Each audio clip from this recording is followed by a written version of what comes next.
It wasn't the pain that stayed with me the longest. It was the laughter echoing across Greenwood Lake Park, floating above the music, the grills, the careless joy of a school picnic that would be remembered for all.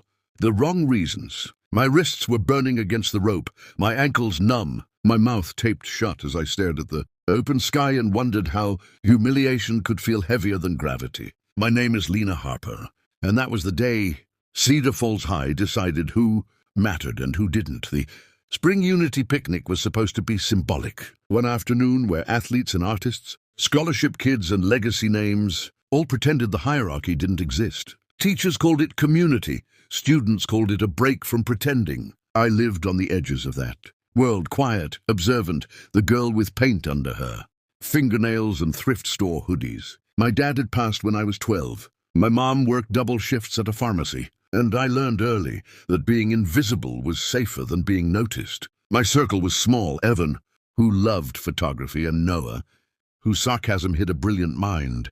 Then there were the Apex Three, Logan Pierce, Mason Cole, Tyler Reed, sons of donors, varsity royalty, boys whose lockers never got searched and whose mistakes were always forgiven. They didn't bully loudly. They curated cruelty. A joke here, a rumor there, smiles sharp enough to cut without leaving marks. My mistake was art. I had been sketching a private series called Masks, Not Caricatures, Truths. Logan as a hollow knight, Mason as a roaring beast chasing approval, Tyler as a puppeteer tangled in his own strings. I never meant for anyone to see them, but Tyler did. He took my sketchbook with a grin that didn't reach his eyes. Interesting perspective, he said calmly, already recording. Logan laughed once, sharp and offended. Mason didn't say a word. They didn't yell. They planned. An hour later, Tyler approached alone, apologetic, smooth. Logan wants to talk. Clear the air. 5 minutes by the old climbing tower. I knew better. I went anyway. They moved fast. Too fast. Hands, rope, tape, the world shrinking into panic and wood, splinters and the taste of fear. They tied me to the abandoned tower like a warning sign. Posed me like a trophy, filmed every second.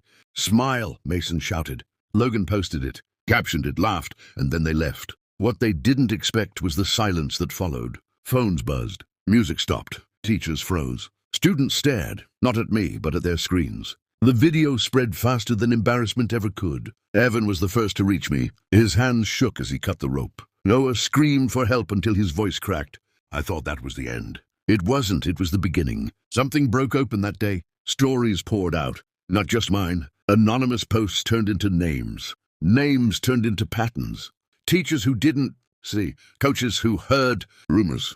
Parents who suddenly recognized their children in the shadows of someone else's pain. The real revenge didn't come from fists. It came from unity. The junior varsity football team refused to practice if Logan returned. The debate club released archived messages. The yearbook staff leaked photos that had been buried. Alumni spoke up. Parents demanded action. When the school board met, the auditorium overflowed. Cameras rolled. The Apex Three sat stiff and silent, their confidence drained. I hadn't planned to speak, but I stood. They tied me up to feel powerful, I said, my voice steady despite the shaking inside.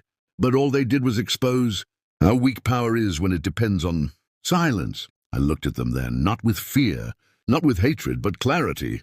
You wanted control, I finished. Instead, you gave us courage. The vote was unanimous. Expulsion. Logan transferred. Mason disappeared from sports headlines. Tyler finished school online. His name forever attached to a video he could never outrun. They thought the ropes would define me. They didn't. The tower was torn down that summer. In its place now stands a mural painted by students called Unbound. I helped design it. Faces of people who chose to stand up, to speak, to stop watching. I still draw. But now, my art isn't about masks. It's about what happens when an audience finally decides to become a voice.